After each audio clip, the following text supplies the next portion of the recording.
جو سننے کو بعد ملتا ہے، جو سمجھنے کو بعد ملتا ہے، وہ یہی ہے جو میں نے حدیث پڑھا تھا، انما اعمال بالنیات، اعمالوں کا دار و مدار نیتوں پر ہوتا ہے۔ آج آپ اور ہم کے درمیان میں کوئی یتیم نہیں، اگر ہے تو اس پر شفقت کا دست رکھنا اللہ کا فرمان برداری ہے، رسول اللہ صلی اللہ علیہ وسلم کا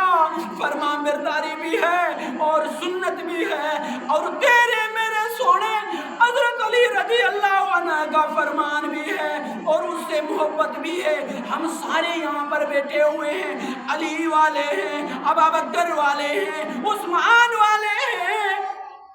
عمر والے ہیں نا۔ ہم اپنے پیارے نبی کے تمام صحاباؤں کے قدر کرتے ہیں، ان سے محبت کرتے ہیں، اور ان کی زندگیوں میں سے ہمیں جو جو سبق ملتا ہے ان پر آپ اور ہم لوگ عمل کرتے ہیں۔